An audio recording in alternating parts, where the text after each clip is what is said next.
Nós estamos dando início a mais um estudo avançado da doutrina espírita, aqui no Instituto de Cultura Espírita do Brasil, o ICEB, rogando ao nosso mestre querido, a Maria, aos nossos anjos da guarda, aos nossos sempre presentes amigos espirituais, agradecendo a dádiva de aqui estarmos na condição em que estamos, rogando, mestre, que possas receber e multiplicar as vibrações de amor, de solidariedade aos nossos irmãos em todas as partes do mundo que tão amorosamente diriges, nesta vibração de amor,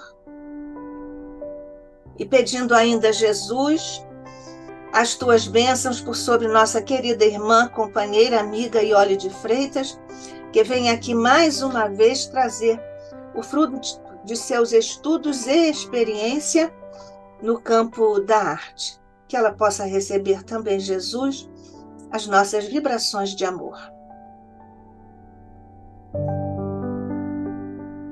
Bem, como nós já dissemos, aqui está conosco mais uma vez, para a nossa alegria, no ICEB, nossa querida Iole de Freitas, que é mineira, mas está radicada no Rio de Janeiro, desde sempre, eu acho.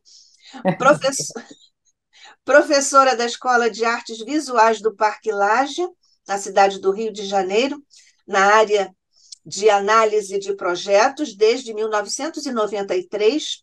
É artista plástica, reconhecida mundialmente, atua no campo das instalações e obras escultóricas, iniciou a carreira, o trabalho, nos anos 70, quando residia em Milão. Sua primeira exposição individual foi em 1973, na Galeria Diagrama, em Milão. Participou da Bienal de Paris, em 1975, da Bienal de São Paulo, de 1981 a 1998, da Documenta de Kassel, de 2007. Em 2023, foram realizadas duas grandes exposições retrospectivas, no Instituto Moreira Salles, em São Paulo, no Instituto Tomi Otaki, em São Paulo. É palestrante espírita, trabalha no Grupo Rita de Cássia de Estudos Espíritas desde 1985, aqui na cidade do Rio de Janeiro, onde participa da direção mediúnica da casa. É colaboradora do Centro Espírita Leon Denis, também aqui no Rio de Janeiro, desde 1987. Fez a exposição Iole de Freitas, anos 70, a imagem como presença, desde dezembro de 23 a março de 24. Acabou, que pena, tão recentemente. No Parque Imperial, na rua 1º de Março, no centro da cidade do Rio de Janeiro. Pelos trabalhos que a Iole vem trazendo para nós, e hoje ela vem nos falar sobre o ato criador, processo captativo ou receptivo. Uma análise da nossa querida amiga, que começa agora a sua exposição.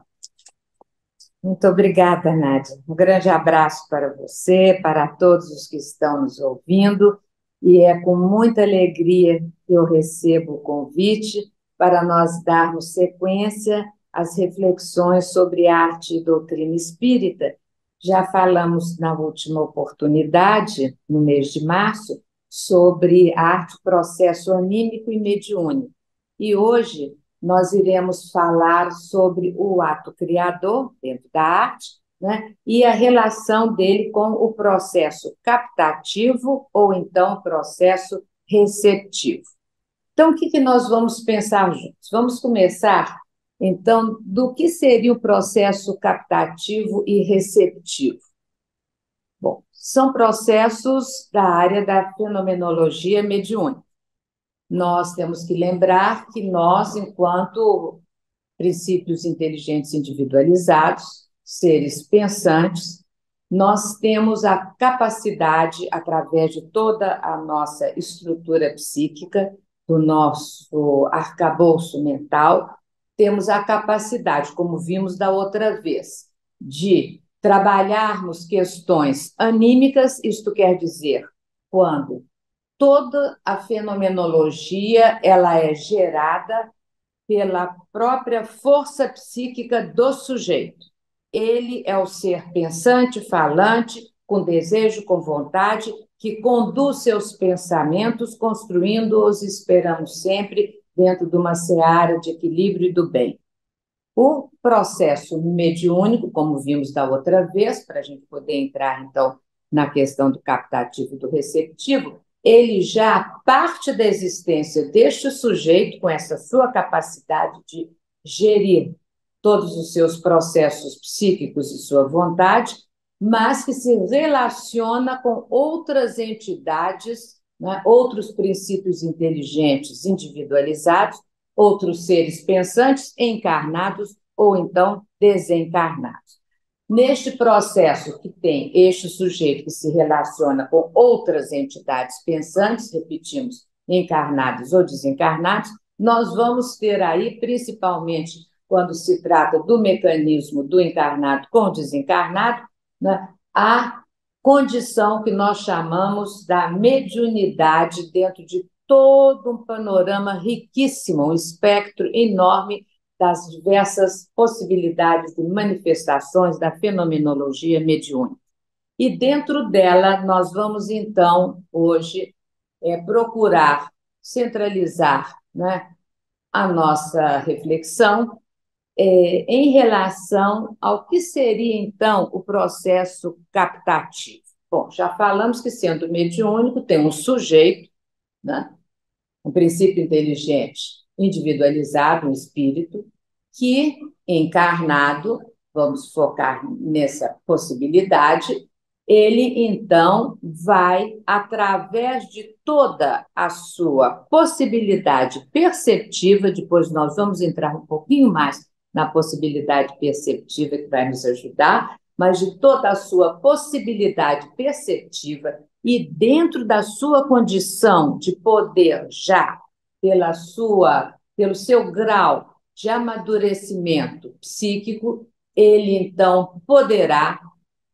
dentro de toda a condição que se opera dentro da área consciente nossa, ele pode atingir e atuar também no seu próprio ainda, prestemos atenção, psiquismo, adentrando as regiões do inconsciente atual, do inconsciente passado e, quiçá, do inconsciente puro, que é a emergência inicial do ser, para então, através destes aspectos que ele tem como meta, como vontade, como desejo, como objetivo, dentro de uma área de percepção intelectiva, estamos falando de mediunidade intelectual ou intelectiva, ele vai, por conta própria, isso é importantíssimo na captativa, por desejo e definição dele, ele vai ampliar a sua possibilidade psíquica e o seu mecanismo perceptivo para que ele alcance faixas mais ainda evoluídas, mais amadurecidas e aí com uma ampliação consciencial mais legítima, de tal modo que ele atinge pensamentos, sentimentos, estados de ser, estados perceptivos de mentes mais evoluídas.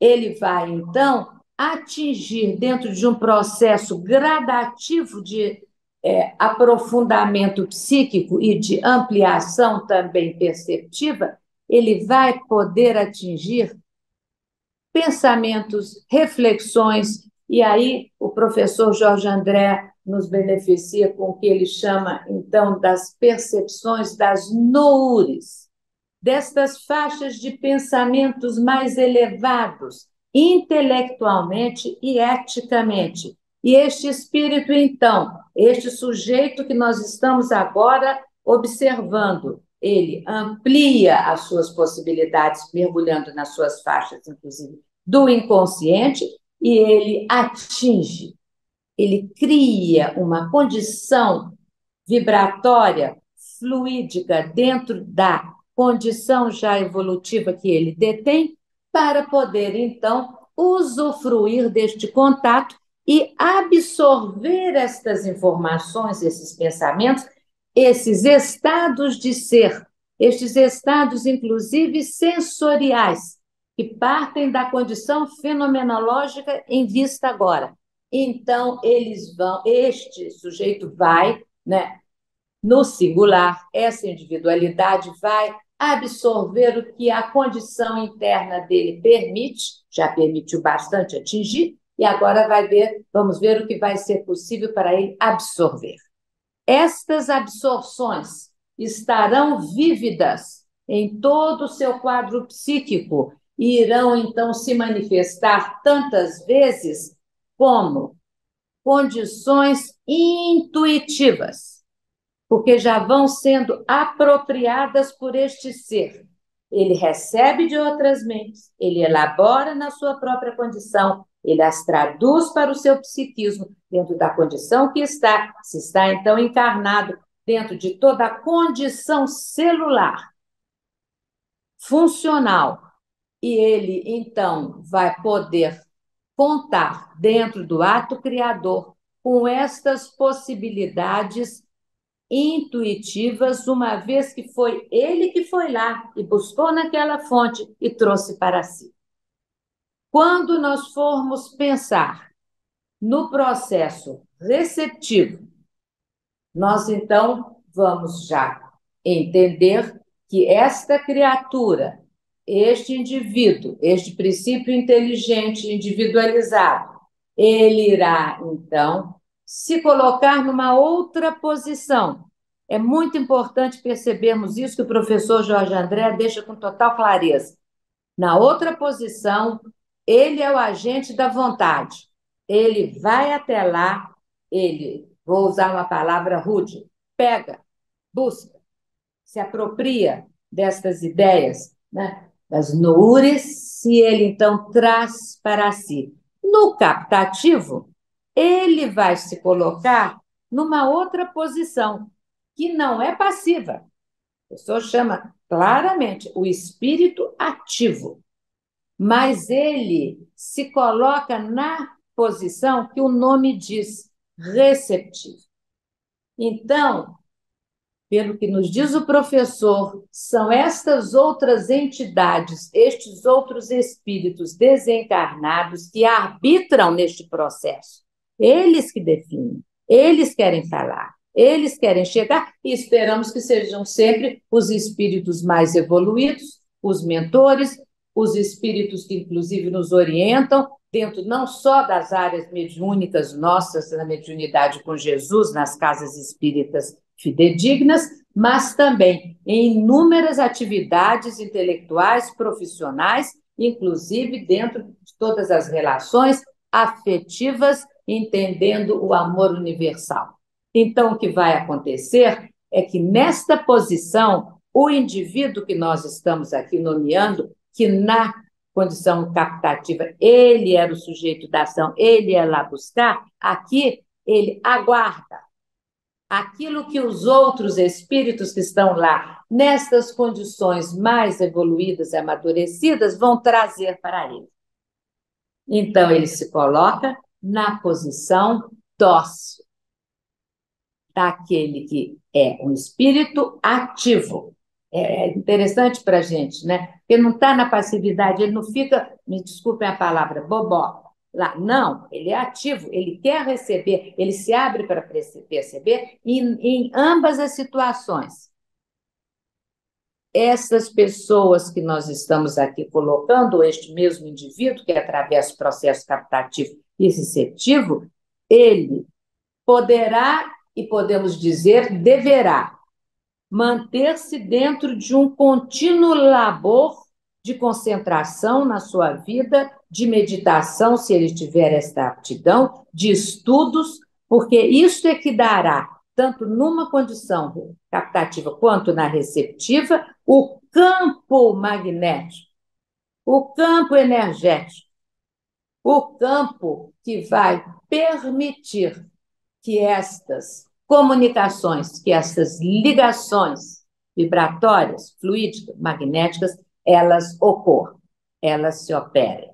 Dependerá, o professor insiste isso, né? E nós sabemos muito bem, dentro da prática mediúnica, nas nossas casas espíritas amadas, que quanto mais nós nos preparamos, nos dias, pelo menos no dia do trabalho, na véspera do dia dos trabalhos mediúnicos, quando podemos estar, por exemplo, dentro de uma posição receptiva, o aprimoramento, a dedicação em melhorar a nossa condição básica cotidiana em uma condição mais elevada, para que, como diz o mestre Leon Denis, nós possamos elevar a condição vibratória nossa, para que os espíritos que já fazem, nós sabemos muito bem, todo um processo que eles atravessam de amorosidade, de fraternidade verdadeira, porque eles você tem que adensar, de certa forma, as suas emanações vibratórias para que elas entrem num canal vibratório condizente à nossa condição, naquilo que nós fazemos de melhor para chegar a eles. Mas ainda falta uma bela caminhada para que esse processo possa se dar de uma maneira naturalmente mais eficiente, na medida em que nós estejamos numa posição de concentração e ligação com os bons espíritos 48 horas por dia. Então, por enquanto, nós vamos, pelo menos nos momentos de vigília, enquanto estamos no domínio muito consciente das ações, já podemos sim nos organizar para isso. E nos momentos, inclusive, do repouso, nós podemos sempre, antes de deixarmos nos levar pelo sono reparador, de nos colocarmos à disposição dos nossos mentores, para que, se for da vontade deles, que eles possam também, durante o período do repouso físico, promover um processo de desdobramento mais intenso, de tal modo que nós poderemos. Então, vamos lá, agora voltar ao anímico e mediúnico. Nós estamos sendo levados por espíritos, o processo é mediúnico, e nós iremos, então, lá sermos levados a atravessar situações perceptivas, de acordo com a nossa capacidade de decodificar o mundo espiritual que nos é dado a ver, facultado pela bondade destes espíritos. Então, eles se encarregam de nos encaminhar e nos permitem vislumbrar, perceber, absorver e, como disse, decodificar em linguagens aquilo que percebemos. Então, nós vamos ver, então, antes de entrarmos agora no que seria esta comunicação de natureza intuitiva, já vimos, mas agora de natureza inspirativa, para nós entendermos os processos de inspiração dentro de todo o ato criador e ato, né, onde existe uma inovação. Isso não se dá, chamamos a atenção, só exclusivamente nos processos conhecidos como artísticos dentro da nossa cultura, mas também nos científicos, onde a descoberta, onde a inovação, onde a criação também é promovida, e estes mecanismos também lá se dão. Como somos da área artística, nós vamos por este canal, por pensarmos ser uma condição mais verdadeira dentro daquilo que a gente vai trazendo. Mas nós, como dissemos, vamos agora, antes de entrarmos no nosso mestre Leon Denis, no livro Espiritismo na Arte, para lermos os textos que são trazidos a respeito da inspiração como um todo e depois da inspiração, eles escolheram, Leon Denis escolheu, e aqui muitas vezes também o professor Jorge André, dentro da questão da arte, na abrangência das artes plásticas, eles nomeiam muitas vezes a pintura. Então, vamos tomá-la como uma referência, assim, quando nós entrarmos nos textos de Leon Denis, lembrando que ele traz também, pouco antes, a questão da arquitetura, onde também todas essas inspirações elas existem, e marcando a diferença, então, dentro destes atos que são pictóricos, e aí posso até estender, escultóricos também, como nos diz Leon Denis. Agora, vamos entender como se dá o processo perceptivo, porque ele se dá em todas essas instâncias que nós mencionamos. Por quê? Quando é captativo, é um processo em que vamos captar através aquilo que existe nas noures, através de um mecanismo perceptivo. Então, eu vou ler aqui um pedaço da fala do professor Jorge André, ele mais claro que ele não existe. Na página que está, quem quiser seguir, 353 desse abençoado livro, do outro lado da matéria, Enigma da Vida, o professor nos esclarece. Nas diversas zonas da psique, das áreas de funções limitadas para as mais complexas, isto é, do consciente, vamos agora, ao inconsciente, aí ele vai desdobrar as dimensões da toda a área inconsciente. Então, dentro do nosso psiquismo, a área consciente e o inconsciente puro, o inconsciente, então, anterior ou passado, e o inconsciente atual, que é o que vai ligar-se mais diretamente, enquanto campo energético, com as nossas condições conscientes. Então, ele vai nos dizer assim, vou retornar ao início da frase, que fica melhor. Nas diversas zonas da psique, acabei de defini-las, das áreas de funções limitadas para as mais complexas, isto é, do consciente ao inconsciente puro, distinguem-se possibilidades de percepção cada vez mais apuradas e por processos sempre mais evoluídos. Vimos que a zona consciente, ela trabalha, isso é importantíssimo, de modo analítico e intelectivo. Nós, usando a capacidade consciente que todos estamos aqui, mas também somos constituídos pela dimensão inconsciente. Então, ele diz, no inconsciente puro, mais sublimado, o trabalho se amplia, porquanto a sua função é sintético e intuitiva. O professor não usa nenhuma palavra que não tenha um significado extremamente claro e objetivo no seu raciocínio. Quando ele traz aqui, né, o modo analítico intelectivo da zona consciente e amplia para, ao falar da zona inconsciente, trazer ao âmbito mais sutil energeticamente dessas faixas dos inconscientes, que são, vou repetir, o puro, o passado e o atual, ele vai nos dizer que no inconsciente puro o trabalho se amplia em relação ao analítico e intelectivo do nível consciente para uma função sintética e intuitiva. É muito bonito isso. A zona inconsciente mais próxima da consciência, a zona do inconsciente atual, mantém um trabalho, ela também, sintético e intuitivo, muito, muito avantajado em relação à zona consciencial. E certas percepções serão ainda mais avançadas, mais sutis, quando conseguimos, por condições do eu, perceber determinadas influências energéticas próprias das zonas superiores do inconsciente ou do espírito. Então, é a nossa condição vibratória que se amplia e nós, então, vamos ver no processo captativo essa maravilha de quando nós fazemos todo um trabalho de ampliação consciencial, nós poderemos nos beneficiar deste contato energético com essas influências energéticas, como ele diz, que aí essas, então, vêm de fora nos alimentar.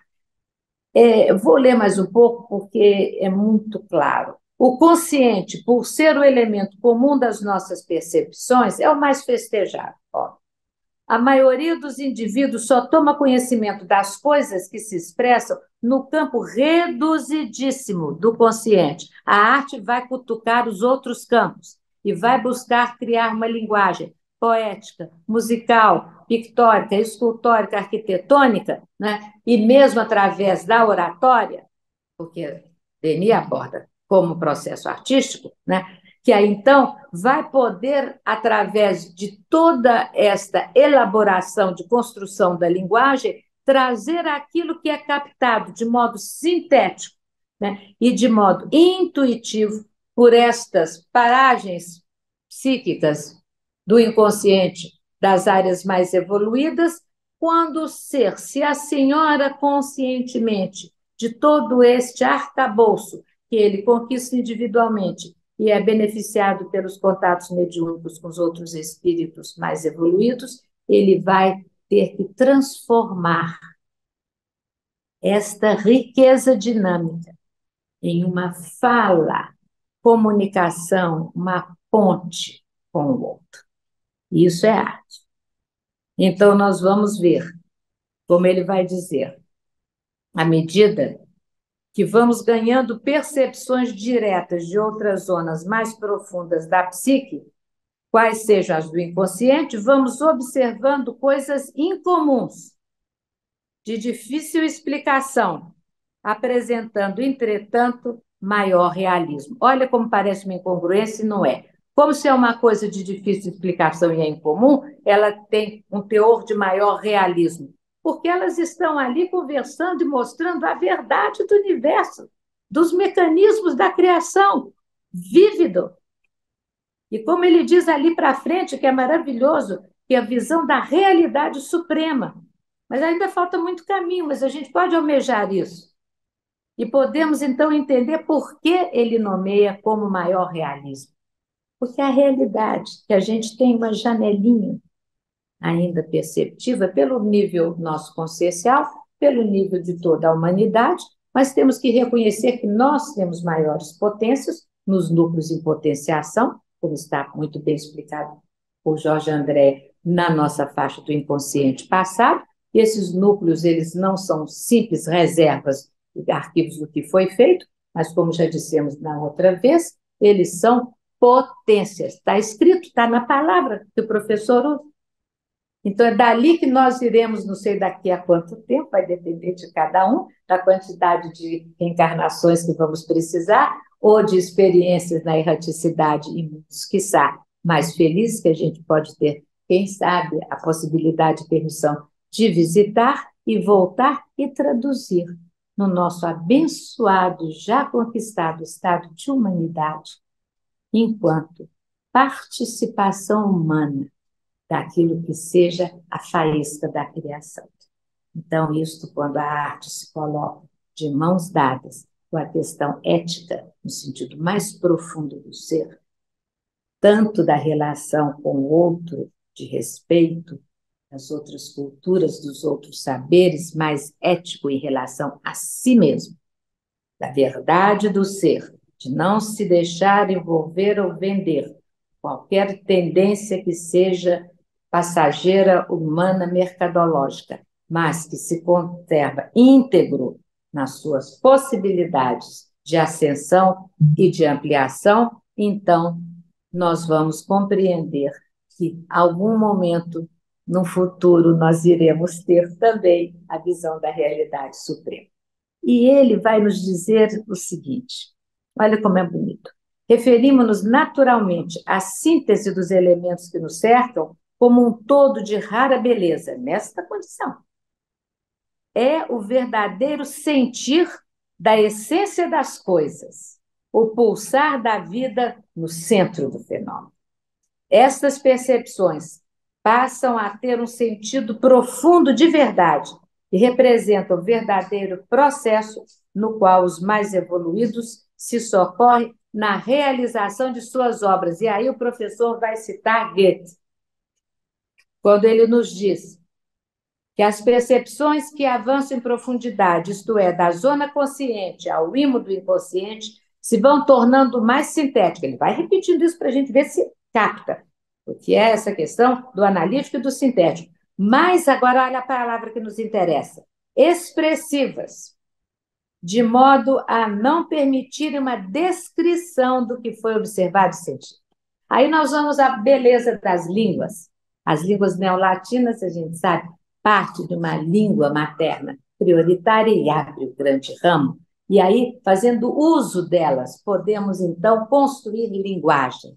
E a sensação, a comunhão do espírito com o fenômeno é algo que não pode ser reduzido a descrições comuns. Por isso é que a gente fala, arte, processo criativo, não é narrativo, ele não é descritivo, ele é inaugural. É a maneira que aquele sujeito, aquele indivíduo, consegue elaborar no seu estado de humanidade para poder falar dessas percepções que Jorge André agora nos deixa aqui tão claro. E Goethe, vamos lá, em sua maturidade escreveu, olhem só, falamos demais. Goethe, hein? Quem puder penetrar o significado das coisas, deverá de lado tanto a palavra escrita quanto a falada. Parece que ele está trabalhando contra ele. E não é. Este é um depoimento de valor, diz o professor Jorge André, do gênio que teve a visão sintética e a inspiração para produzir no Fausto uma das maiores criações humanas. Esse capítulo é maravilhoso, mas eu não vou me estender agora mais aqui com todas as explicações claras do professor, inclusive falando das influências psíquicas que vêm e das visões intuitivas. Essas visões elas vão parar, se nós conseguirmos, no nosso consciente, poderão ser, então, externadas em relação à coletividade. Mas agora nós vamos dar um tempo para o mestre Leon Denis para ver o que ele nos fala nesse livro, já que a gente percebeu claramente que quando se fala de Goethe, se está falando de um processo de criação de altíssima qualidade, nós vamos ver como ele vai nos falar sobre a inspiração nessa parte segunda, e está exatamente para quem quiser acompanhar, no item que fala a inspiração e a evolução da arte do pensamento. Então, logo no segundo parágrafo, nós vamos ter esta colocação. Ora, a inspiração se introduz suavemente em nosso intelecto. Mistura-se intimamente ao nosso próprio pensamento, de tal forma que se torna impossível distingui-la. Ora, é uma irrupção súbita, uma invasão cerebral, um sopro que passa sobre nossas frontes e nos agita fortemente numa espécie de febre. É o artista que não dorme, que fica com a cabeça a mil e que, no fim, ele prefere levantar às 3 da manhã e vai produzir o seu trabalho musical, literário, pictórico. Por quê? Ele já sente esta invasão, ele não vai desperdiçar isso. Ele vai aproveitar este instante que ele consegue, quem sabe, ter mais facilidade de perceber e se assenhorar dele quando já está num certo grau de desdobramento, mas ele muitas vezes opta por voltar à vigília e poder, então, trabalhar durante horas seguidas, construindo aquilo que ele fará como um legado para a humanidade. Outras vezes, diferente, é como uma voz interior, tão nítida, tão clara, que parece vir de fora para nos falar de coisas graves e profundas. Olha só, anímica, é uma voz interior. Durante séculos podemos estar sendo preparados por nossa vontade, pelo nosso labor, a realizar estes processos, este ato criador, que é o título da nossa reflexão de hoje.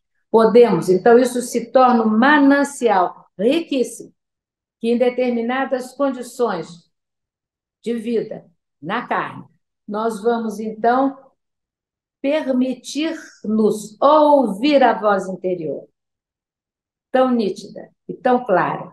E a gente, às vezes, acha que ela vem de fora, como ele diz, para falar de coisas graves e profundas. Nunca são banalidades.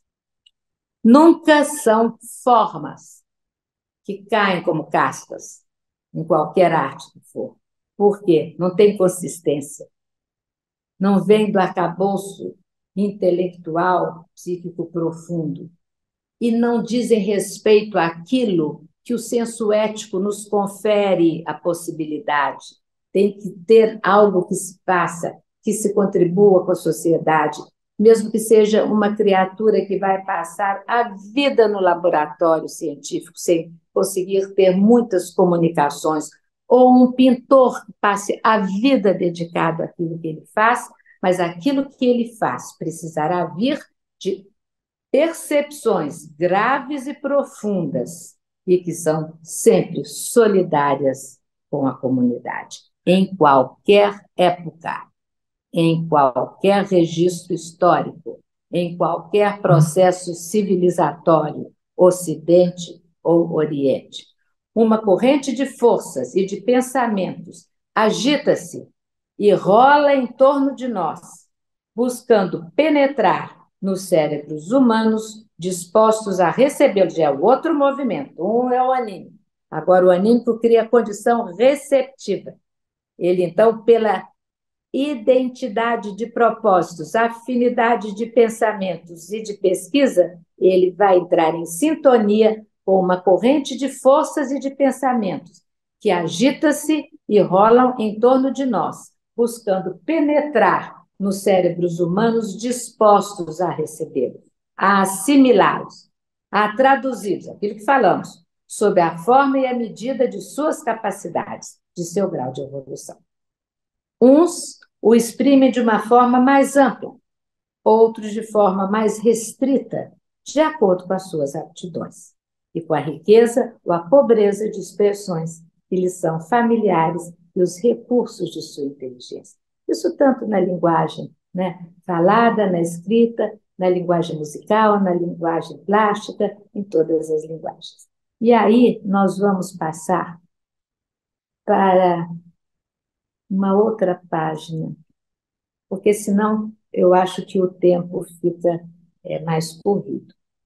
No vosso mundo, aí nós estamos, para quem quiser anotar, desculpem, na parte terceira, onde Leon Denis está falando na sexta lição, ele vai falar de diferenças entre arquitetura e pintura, nós vamos saltar esta parte, e o segundo é inspiração na arte da pintura, que eu falei com vocês, e ele pontua a arte da pintura, e aí nós nos permitimos ampliar isso para as outras áreas plásticas também.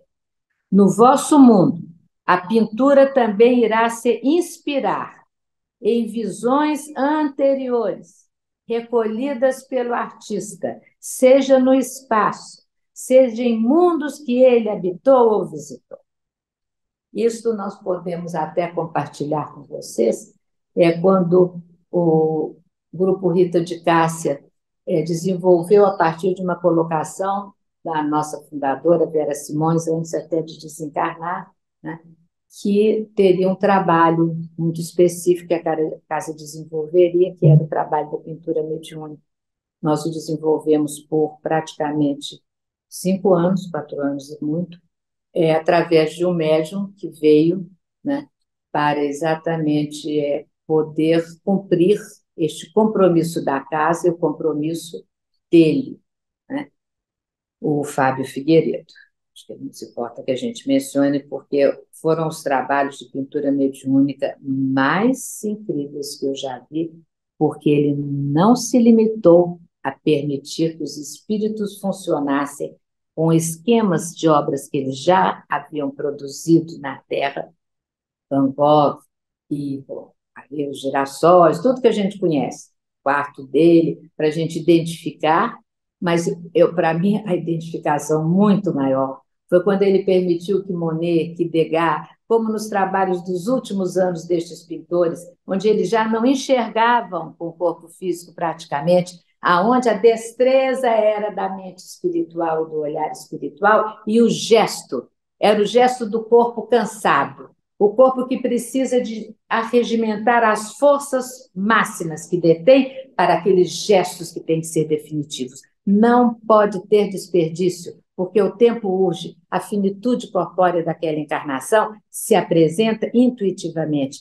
e eles então produzem as últimas ninféias de Monet, que são admiráveis, em que ele não termina como nas belezuras das primeiras, que são incríveis, a tela muitas vezes permanece tosca, não coberta de tinta, e aquilo cria um significado, aonde o gestual é um gestual enérgico, mas um gestual amplo, um gestual generoso, e não há nenhuma preocupação em ficar com nenhuma identificação de quem foram, porque eles já estão em outro patamar, possivelmente em outros mundos, mas, obviamente, numa condição psíquica em que o ato criador se faz de modo totalmente diferente daquele que nós conhecemos na nossa civilização, porque o espírito progride, o espírito anseia, e o desencarnado também busca captar as noures, busca chegar lá. No vosso mundo, a pintura também irá se inspirar em visões anteriores recolhidas pelo artista, seja no espaço, seja em mundos que ele habitou ou visitou. Volto, eu fiz aquele grande parênteses falando sobre a pintura mediúnica, mas para dizer que Rembrandt era o coordenador geral do trabalho e muito sério e responsável, e não se apresentava pintando, coordenando. O médium tinha a possibilidade da psicofonia, além da incorporação pictórica, de modo que, não é, Monet, que foi o condutor, e depois Matisse, de todo o trabalho, algumas vezes através da psicofonia ele vinha comunicar, e como eles são extremamente respeitosos e gentis, quando Monet teve que ausentar-se do trabalho nosso, olha o respeito, quero ver o da gente com eles. Ele veio se justificar que ele estaria ausente porque ele havia sido convidado para conhecer outros laboratórios de arte na espiritualidade, em outras locandas, em outros lugares, e que aí Matisse viria, não é, para poder dar continuidade a essa gestão do trabalho, que era feito de 15 em 15 dias, todo domingo à tarde. Foi bem constante, né? E vocês veem, esse processo, por exemplo, que o médium de pictografia estava atravessando, era um processo mediúnico receptivo. Quem definia quem vinha eram os espíritos. Você podia ficar doida para que viesse o Mondrian, e o Mondrian não vinha. Ah, queria que fosse o Aleijadinho. Não vinha. Vinha no dia que tinha que ser. Porque é uma elaboração fluídico-magnética de cura. Não tem só a finalidade de vir confirmar a vida após a morte. Isso já passou, está passando o momento. Tem que dar informações, tem que dar a oportunidade dos encarnados vivenciarem, no corpo a corpo, a experiência mediúnica. E aí, então, receptivo. E quem comandavam eram eles. Então, nós sabemos isso tudo sob a observação, direcionamento e encaminhamento do nosso querido Altivo Porfírio. Não foi feito sem este fiel da balança, sem esta condição de um olhar observador, extremamente rigoroso e sério. Então, Altivo, quando achava, não, agora tem espírito, mas ele também colocava, ele também entrava em relação com a direção espiritual pela capacidade dele. E aí voltamos aqui a Leon Denis. O ser que trabalhou especialmente nessa arte possuirá todos os materiais necessários para reconstituir em um meio fluídico apropriado, isso na espiritualidade, os quadros suscitados pelo seu pensamento. Então, vem aquilo, ele elabora, é um processo de individuação, nós veremos isso na próxima reunião nossa, e ele, então, constrói pelo pensamento a possibilidade desta obra artística ser realizada. Vossas cores terrestres formam uma paleta muito incompleta, porquanto, além daquelas representadas pela natureza, sois obrigados a criar cores artificiais com a ajuda da vossa química. Olha só. No além, o pensamento se concretiza em feixes luminosos, revestindo as cores mais variadas. Portanto, cada pensamento se traduz por um rastro brilhante, mais ou menos colorido, segundo sua orientação. Entendeis? que é muito fácil para um ser que já possua, por sua evolução, um passado artístico, reproduzir no meio fluídico não somente arcadas arquitetônicas, mas também telas sobre as quais irão se imprimir cenas, constituindo o que eu chamaria de o sonho em cores. É só Leon Denis, porque ele junta essa pertinência intelectual claríssima, doutrinariamente legítima, com esta possibilidade poética que ele detém. Inacreditável, como permeia toda a fala dele. Em geral, a gente tenta separar, né? Aquele que é o poeta não é aquele que pensa analiticamente, não é aquele que vai poder elaborar um raciocínio lógico. Estou chamando a atenção aqui com os ensinos. Não é assim. Nós somos um ser.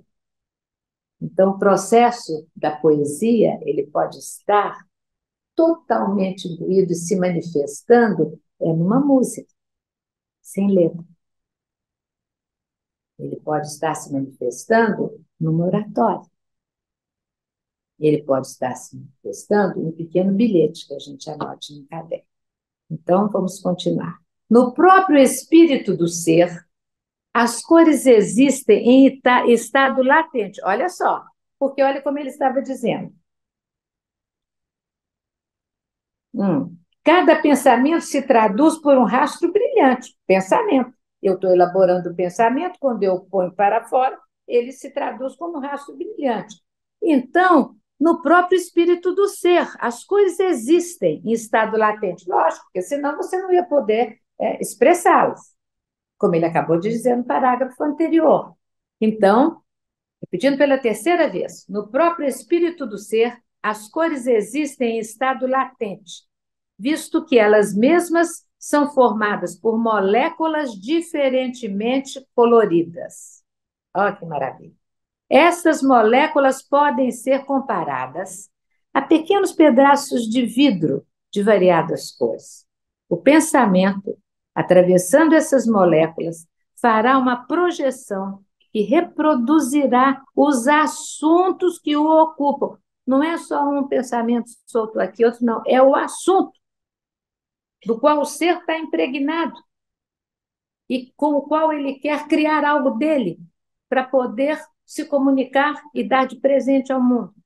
A fotografia em cores pode ser tomada, isso na época que ele escreveu, hein? Como comparação, pois que, de uma forma bem restrita, ela pode dar uma fraca ideia das colorações fluídicas do espaço. Isto quando foi escrito, ainda século XIX, vacina, nem era daguerreótipos, como Degas usou, lindamente nos deixou. Então, eram os daguerreótipos. As cores que apareciam eram, às vezes, pelo processo de oxidação que ocorria nas chapas. Tem uma exposição lindíssima que o Metropolitan fez nos anos 90, com esses daguerreótipos do Degas, são magníficos, das bailarinas. E o Degas usava muita fotografia com as bailarinas. Aqui não tem tanta divulgação isso, mas foi importantíssimo para ele. Depois é que veio o sistema analógico e tal, e agora o sistema digital, em que eu fico para morrer, porque você recebe uma imagem, por exemplo, de um artista que acabou de produzir uma obra extremamente sensível. Se você não correr, depois ela vai ficar na nuvem, você não vai conseguir mais acessar, porque você tem que ser muito organizado. Então, é muito interessante como a gente vê a passagem do tempo, mas a essência da informação que Leon Denis traz, que ela percorre todas as épocas. Eu agora queria ler o seguinte. A atração dos meios espirituais não é uma palavra vã. A corrente se perpetua e se estende. A evolução prossegue, mesmo no espaço. E numerosos são os espíritos que voluntariamente buscam se impregnar de qualidades radiantes dos espíritos mais avançados que eles. Estes criam, no meio que vivem, quadros, cenas de um deslumbramento extraordinário, de uma riqueza de colorido incomparável. Como na arquitetura, esses quadros são perecíveis, de acordo com a vontade do ser que os formou. Está falando dos artistas no estado desencarnado.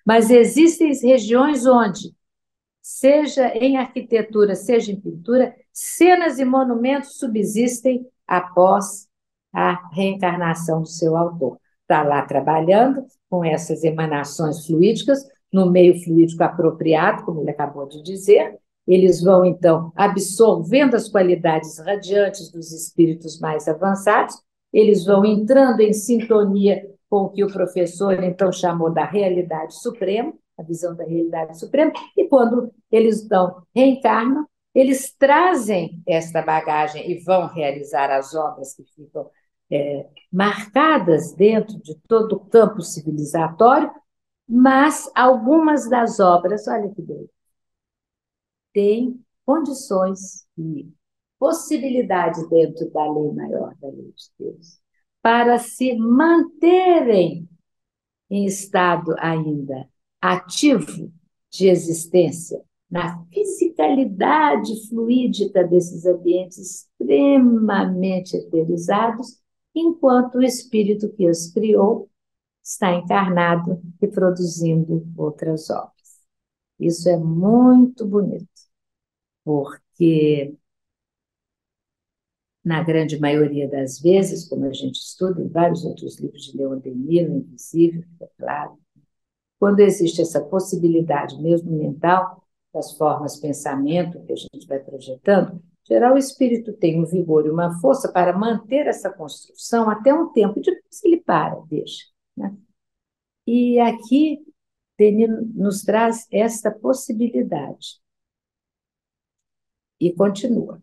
É como um dos limites do espaço separando os mundos etéreos, mundos numerosos, onde a vida é puramente espiritual e que são frequentados apenas por espíritos muito elevados. É lá que os seres vão em missão buscar as altas inspirações, iniciar-se no culto do belo e do bem, impregnando-se de radiações que têm caráter realmente. Mas isto é a arte que une exatamente o bem e o belo, que vai ser, né, o assunto da nossa reflexão do último mês, né?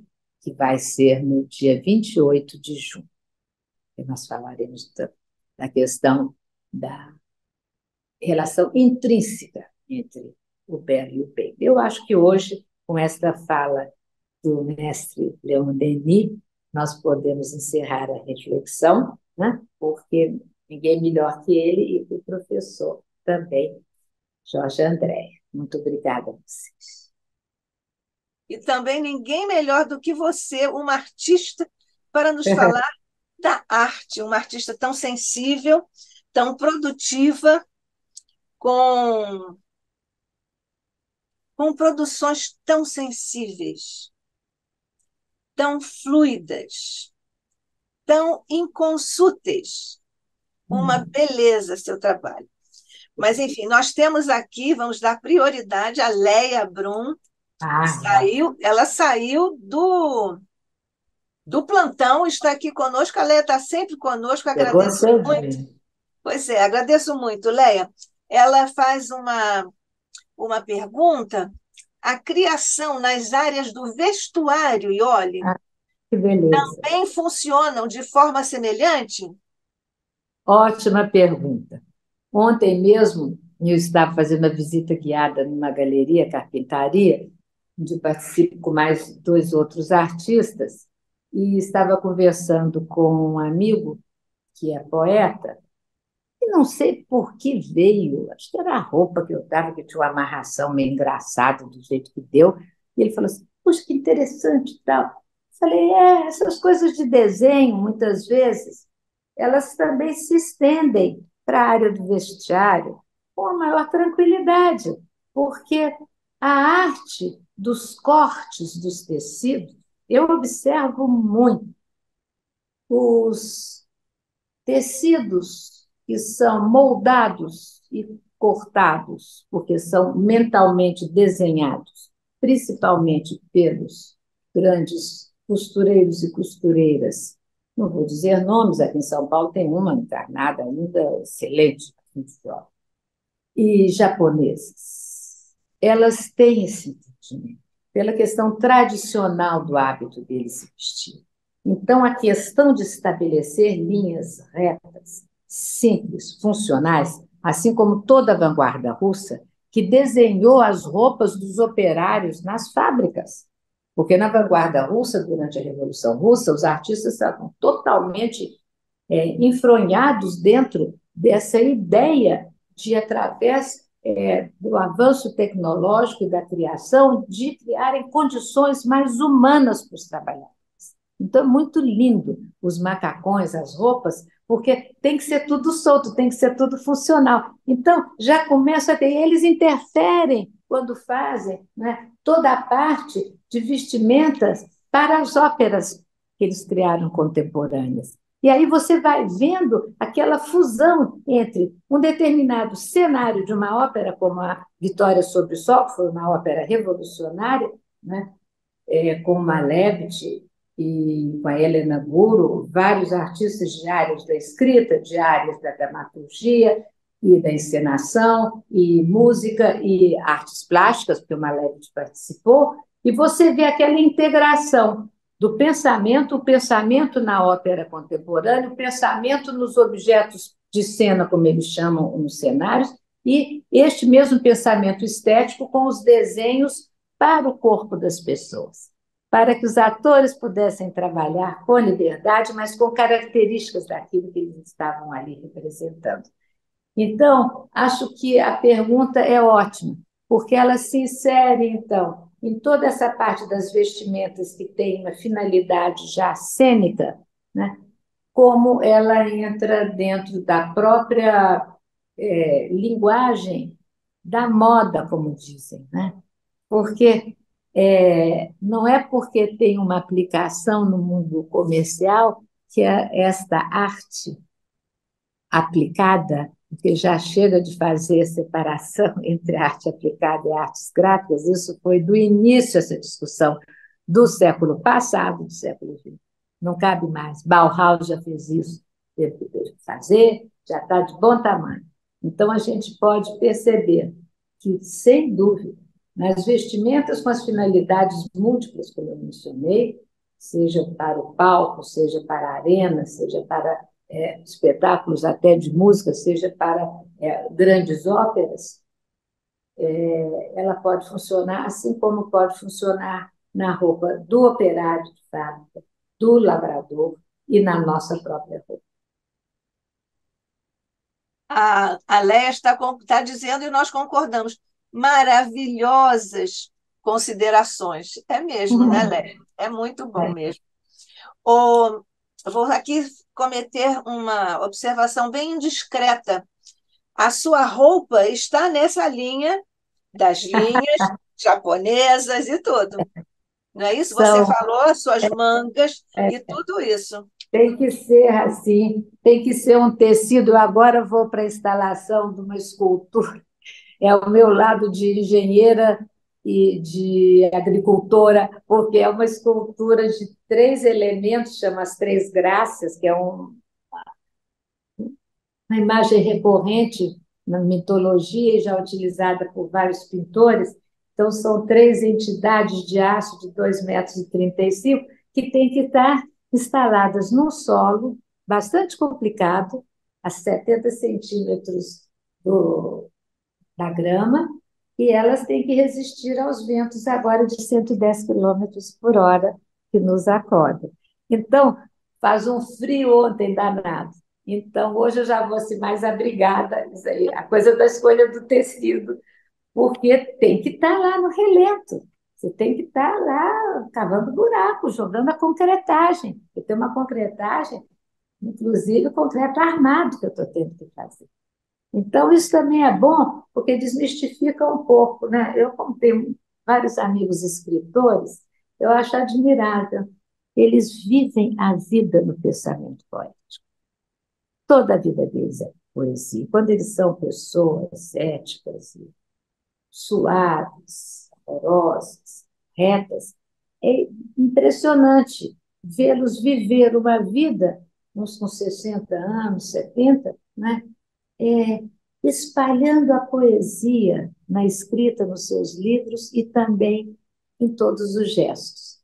Já o artista plástico tem que lidar com a matéria em si, então vai ter que lidar, querendo ou não. Se você escolhe isso, já escolheu que a relação é com a matéria, e a matéria pode se apresentar de modo, às vezes, bastante contundente e com necessidades específicas em relação às intempéries, à natureza, ao que ocorre. Então, só puxando aí o viés da roupa, eles têm que estar lá no jardim capinando. Bom, É isso. quando você puder e se puder, você nos diga onde vai ser a instalação, quando ela será inaugurada, porque nós todos vamos lá. Olha só, é na frente de um prédio de uma empreendedora aí grande, é na praia do Leblon. E ela faz parte, né, de toda a idealização do prédio, que é muito bonito, é feita todas as varandas com uma ondulação, assim, é muito sensível, é um arquiteto que não gosta de ser nomeado, ele gosta de ser nomeado só o escritório dele, que eu acho interessante, porque ele coloca a questão corporativa, e é muito bonito. E aí o jardim da frente, aqueles jardins que a gente tem na praia, sempre lá de Ipanema e Leblon, me foi dado. Só que ontem nós descobrimos, que é o que eu estava perguntando há 2 anos, o que, que tem embaixo dessa graminha simpática? Ah, tem de tudo, lajes e lajes, mas só foi descobrindo na hora. Então você tem que reorganizar as, as graças, né? Não mais na distribuição em relação extremamente pensada, inclusive estruturalmente, que tem um calculista, eu faço tudo, depois eu chamo, porque ele me dá, é público, ele me dá, né? É um certificado. E morre de rir com as minhas soluções, mas elas acertam, porque elas são sempre exageradas em Você relação à capta, porque você capta. Alguém tem que ajudar nessa hora, para que o raciocínio não do engenheiro calculista consiga penetrar.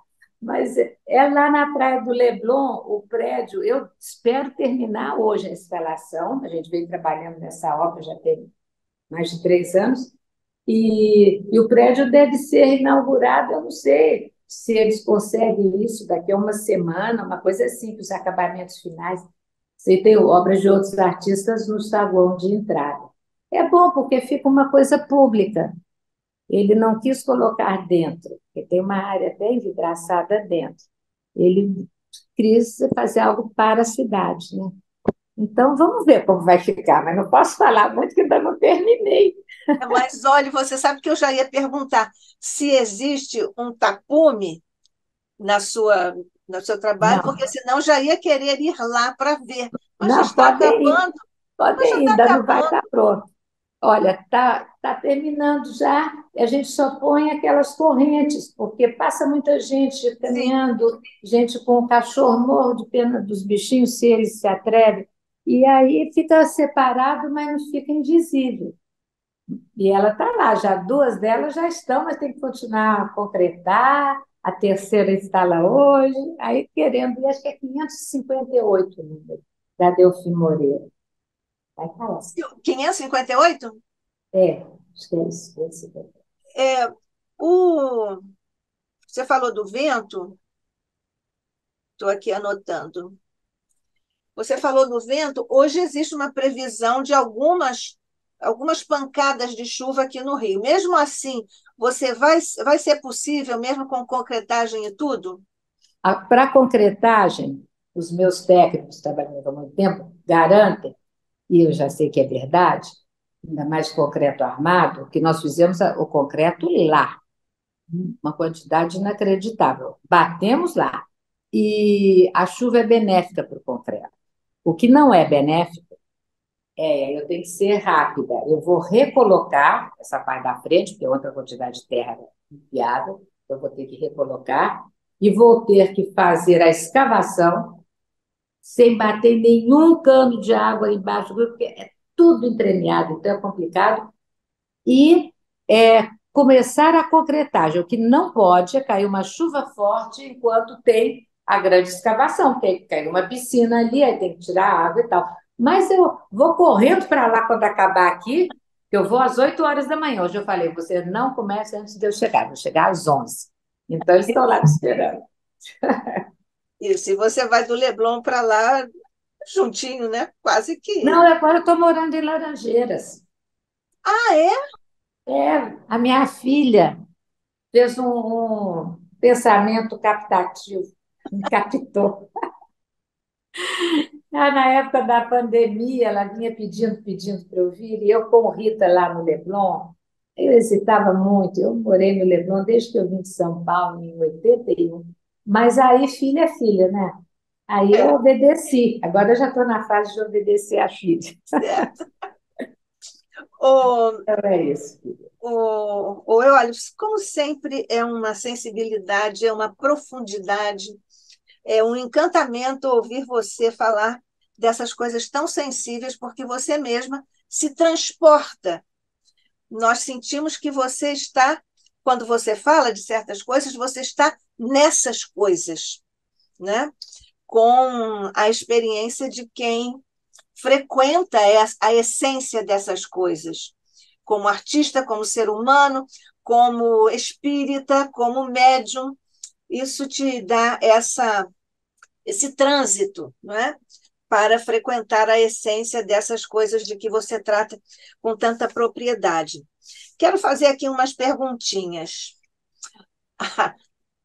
Não, não temos mais nenhuma pergunta aqui. Deixa eu ver se nós temos no YouTube. Nós temos a Maria Batista, que está nos cumprimentando. Bom dia para você também, Maria. Fique sempre conosco. A Cláudia Gazi, amada Ah. amiga, Deus te abençoe. Nós também abençoamos, viu? Cláudia Zílio, maravilhosa, também estamos acompanhando. Ana Letícia Leal, bom dia. Obrigada por estar aqui. Vou copiar aqui uma passagem do Denis. Olha, aqui todo mundo do fã-clube do Leon Denis, que eu particularmente chamo de o grande filósofo poeta da doutrina espírita. É isso mesmo. Então, a Ana Letícia disse que vai copiar aqui uma passagem do Denis. Você pode comentar, ela está pedindo a você, em relação ao mercado das artes contemporâneas, eu agora vou ler a citação, o extrato da obra do Leon Denis. Ela fez o seguinte recorte. O materialismo, Iole, com seu sopro dessecante, havia esterilizado a arte. Esta se arrastava no realismo degradante, sem poder se elevar até os cumes da beleza ideal. E ela pergunta na Letícia em caixa alta: degradante? Hein, Iole? Quer que eu leia Pode. novamente? Não, pode deixar. Ana Letícia, nós temos que sempre considerar, quando nós lemos os brilhantes textos realizados pelos espíritos que nos trouxeram esse esclarecimento da doutrina, que estes termos, não só que passaram por traduções, quanto estes termos são muito cunhados na época. Na época. Hoje, nós sabemos que na arte, no viver, no respiro de todo mundo, na ciência, existem milhares de possibilidades de realização. Não nos cabe fazer nenhuma observação sectária. Temos que observar a reação que determinadas obras criam nas criaturas. Algumas podem criar condições de absorção psíquica, de suavidade, de ternura, daquilo que nós chamamos de poesia. Mas eu pergunto aqui, e se Picasso não tivesse tido a coragem, e ele era muito hábil em colocar as coisas no mercado, nas coleções, para que nós hoje tivéssemos conhecimento das guitarras que ele foi fazendo em papelão. O Braque também fez. foi visitado pelos colecionadores, não vendeu para os colecionadores e perdeu tudo estragando no porão. Picasso tinha noção do que ele estava fazendo. Ele estava revolucionando o fazer escultórico. Ele estava libertando a escultura do ato de esculpir, retirar coisas, ou de fundir num só corpo. Brancusi veio fazendo esse processo junto com as bases, né? E nós vemos Giacometti também. Mas, olha, é muito difícil julgar. Nós temos esse péssimo hábito. Em vez de ponderar. Então, se nós tomarmos Picasso como um artista que entrou no mercado, que era oportunista, bom, nós temos o conhecimento do que ele fez, podia chamar de qualquer coisa, mas ele desdobrou em situações planares a ocupação do corpo e da obra no espaço. Não tem mais a massa. E tem escultores brilhantes que trabalharam com a massa, como Rodin, e aqui no Brasil, como Sérgio Camargo com mármore. Mas ele estava nos dizendo, pensem antes de fazer, porque em tudo há uma maneira de inovar, em tudo há uma maneira de ir avante no processo de criação, mas tem que saber ousar, no sentido ético, de coerência com a lei de progresso, com a lei de evolução. Então, eu não sei se eu te respondi. A palavra era uma palavra cunhada numa época. E se nós ampliamos, eu trouxe o Picasso, porque é extremamente comum, e quando ele se torna, como Van Gogh, extremamente conhecidos em todas as áreas, inclusive deturpados, as coisas bonitas e tal, é porque ali tem uma potência criadora realizada que tanto atinge as pessoas com a percepção mais sutil, as mais instrumentadas intelectualmente, quanto aquelas que nesta encarnação não têm nem a capacidade de escrever a sua própria língua. Ambas podem perceber a arte na gradação, quando a arte ela é consistente e ética. Então, acho que é isso. Isso. Eu tinha feito aqui uma pergunta que acho que pego carona aí na participação da Ana Letícia Leal, porque eu tinha perguntado aqui para você sobre as escolas, não sei se será adequado dizer isso no plural, ou a escola de desconstrução na arquitetura. Bom, eu preferi falar, você viu, né, Nádia, sobre a área que eu domino, que é nas artes plásticas. Na arquitetura, existiu, neste período, inclusive, eu acho que movimentos que eram diferentes. Era um movimento, por exemplo, Mies van der Rohe, também. Ele vai trabalhar com as transparências, ele vai criar casas que eu não gostaria de morar, com todo respeito, mas de admirar, transparentes para a natureza entrar. Se você está num bosque, sem problema de segurança, e você está com tudo transparente, só você, tudo bem. Mas se não, mas era o exercício de, na escala arquitetônica, falar de transparência. É porque eu também não sou nenhuma especialista nisso, mas minha querida sobrinha é arquiteta, e eu li a tese dela de doutorado e tudo. Eu vi algumas imagens, mas licença, porque o Picasso fez isso com teoria, com cuidado, com razão. Eu imagino que os arquitetos também. Mas a minha percepção de leiga é que alguns arquitetos fazem com edificações aquilo que o Picasso fez. Portanto, mudou de dimensão, né? De bi para tridimensional. Mas então eles fazem assim, fica um prédio com uma parte do seu prédio para fora, a outra lá para lá e tal. Eu entendi isso como desconstrução, mas...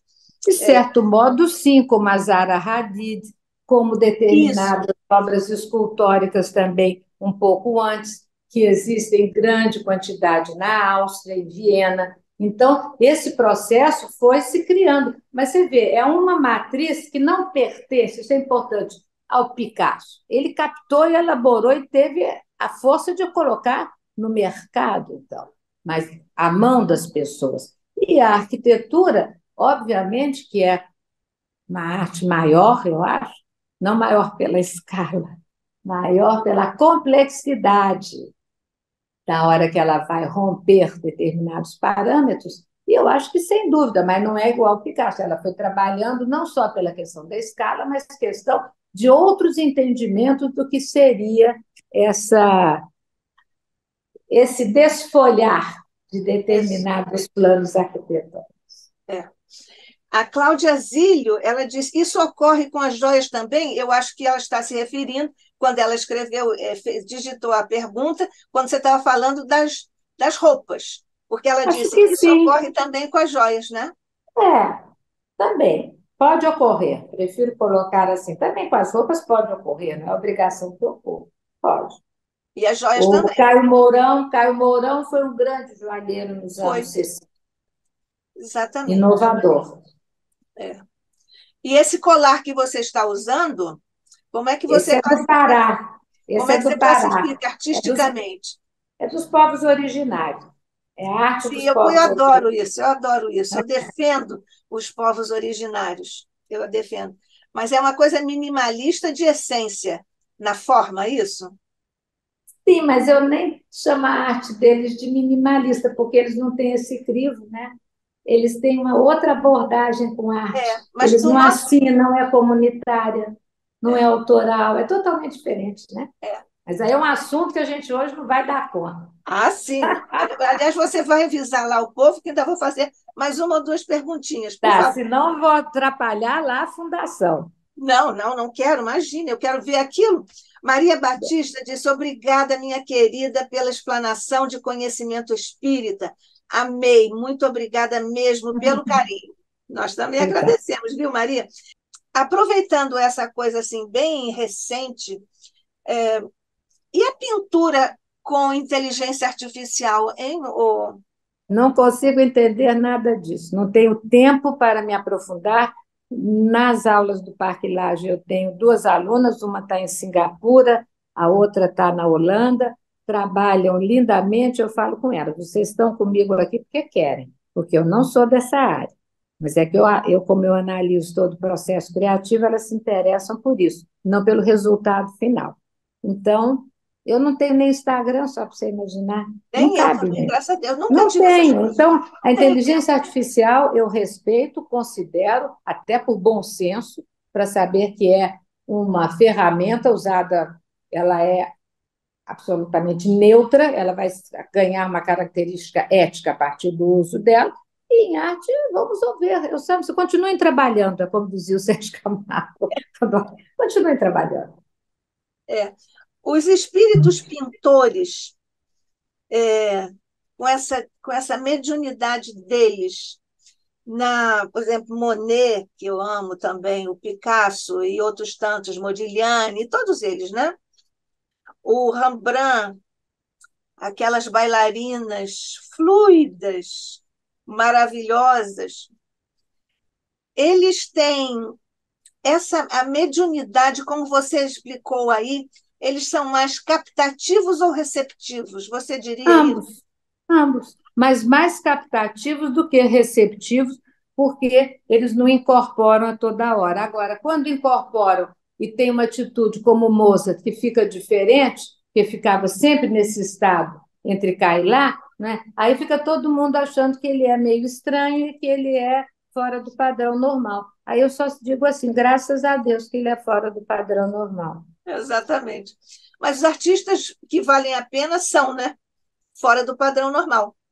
Acho que, pelo menos, o que eu também não gosto de excentricidades, é estimular achando que isso é necessário. Porque a gente tem artistas, volto a dizer, Sérgio Camargo, vivos, né? Ainda, o Camargo desencarnou já, mas é dessa minha geração. E que sempre tiveram uma vida tranquila, uma maneira de se vestir, uma maneira. E tem outros, como o Tunga, que era super meu amigo, que adorava fazer o papel do artista. Então, quando chegava no lugar, no hotel, que a gente estava montando uma exposição coletiva, ele descia do hotel. O jeito dele, ele gostava. Então, pronto, entendeu? Então, tem que saber. é muito bem pensado. Não se pode ficar usando essas observações de maneira superficial, porque a gente cai em modismos e cai numa coisa que a gente não quer, não é? Que é a falta da informação intelectiva. Você diria que também na escultórica, na arquitetônica, são mais captativos do que receptivos, como você Não agora sei, lembrou na pintura? não sei. Eu acho que o artista tanto faz. Eu acho que captativo me parece que sempre será. No receptivo, quase sempre vai dar dentro de um processo que se aproxima do processo de incorporação. Então, nem sempre. Acho que o captativo não fica. Mas isso é uma observação, eu deixo muito claro, isso não tem um fundamento doutrinário. O que eu trouxe aqui foi um estudo baseado em Jorge Andréa, em Leon Denis, tudo que eu falei foi baseado, isto sim, essas observações com as perguntas que eu estou tentando responder, elas podem ser posições da minha possibilidade ainda, da brecha que eu tenho de entendimento. Eu gosto de deixar muito separado. As crianças que criam aquelas coisinhas simples, como é que você classifica? Bom, eu não classifico, aí eu trago o Pedrosa. Mário Pedrosa, nosso grande crítico já desencarnado.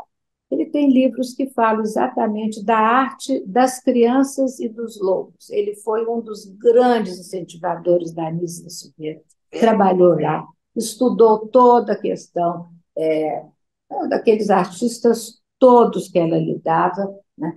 E ele diz que é outra coisa, é de uma outra natureza, porque você ali na criança ainda não tem, a gente sabe muito bem, o espírito dominando todas as suas possibilidades. Bom, só para dizer aqui, você usou o livro magnífico do nosso querido Jorge Andréa, presidente de honra do Instituto de Cultura Espírita do Brasil. Esse livro maravilhoso que nós no ICEB publicamos quando Jorge Andréa completou gloriosos 100 anos de idade e desencarnou, isso foi em agosto, ele desencarnou em março subsequente, e esse livro ainda está, nós temos ainda exemplares, está à venda lá no ICEB. Quem quiser pode entrar aqui no nosso site, no nosso canal, mas também, se você quiser, você liga para 2224 Peraí, 1060. 2224 1060. 1060. Tá, tá. Porque no Rita nós usamos para todo o curso de orientação mediúnica 1 e 2, desde a pandemia, nós trabalhamos com eles. E aí eu sei porque o Rita comprou conosco uns exemplares. E Nós nós vamos damos, comprar mais. e nós damos desconto para as casas espíritas. E a Ótimo. propósito, então, qual foi o capítulo que você citou do livro do Jorge Andréa? Você Peraí, lembra? fechei, peraí. Só eu Não, abrir depois aqui você na pode nos marcação. dizer. É Só porque eu, isso não ó. ficou. Fenomenologia anímica e fenomenologia mediúnica. Pronto, pelo título. Aí, depois nós fomos, então, entrando na fenomenologia mediúnica, nós adentramos efeitos inteligentes, mediunidade captativa, mediunidade receptiva. E eu fiz um elo anterior aqui na organização do livro, dentro da minha fala, que foi, eu fui ao mecanismo perceptivo, que também foi essa parte em que ele fala de Goethe e tal. Tá? Espetáculo Goethe, né? Tá bom? Excelente. Das próximas vezes, você podia trazer figuras, fotos das obras. É porque nós ficamos pensando nisso. Não Quais é? obras? Quais obras que você quiser, para nós todas são boas. Vou ver se eu consigo. Tá bom. Tá uma Tá bom. loucura. Sabe o que é? Eu prefiro gastar, eu sou muito sincera, o tempo estudando. Hoje acordei de novo, ontem trabalhei o tempo todo lá, acordei às 4 da manhã, porque os espíritos são meus amigos. Não, Acordo sem despertador. Eu prefiro canalizar na fala. Depois vocês entram no Google e acham as imagens. é que às vezes, quando você fala, você pode dizer, como você faz visita guiada, você podia dar um spoilerzinho aqui, porque quando digo isso, isso está aqui nessa foto. Mas tudo bem, Vou tudo bem. ver, Nós vou estamos prometer. Nós estamos aqui agradecendo a você, Iole de Freitas, Eu que agradeço. que mais uma vez esteve aqui conosco, trazendo a delicadeza, a profundidade, a sensibilidade dos seus estudos profundos em todas as teorias pertinentes às questões que você traz com a autoridade do estudo e da prática na sua existência profícua. O ICEB está muito feliz de ter você mais uma vez aqui, agradecendo também a todos que estiveram conosco em ambos os planos de existência e principalmente, mestre querido, nós te agradecemos a bênção de aqui estarmos, na condição em que estamos, usufruindo desse amálgama de sensibilidades, de delicadezas espirituais, com os nossos mentores queridos, citados aqui por nossa querida irmã, por todas as vibrações que foram exudadas pelos nossos irmãos em ambos os planos da vida que estiveram conosco, estudando junto com a nossa querida Iole de Freitas. Desce, Jesus, por sobre ela, por sobre todos os que aqui estiveram conosco em ambos os planos de existência, em estudo e em trabalho. É o caso dos nossos mentores queridos, aos quais, mestre, nós te rogamos, através de teu coração, possamos levar a nossa gratidão profunda e incondicional por tudo que deles temos recebido. Fica conosco, mestre amado, nas vibrações de Maria, na companhia de todos nós, de nossos anjos da guarda e de todos os nossos mentores queridos. Graças te damos hoje e sempre, sob o olhar de nosso Pai. Assim seja.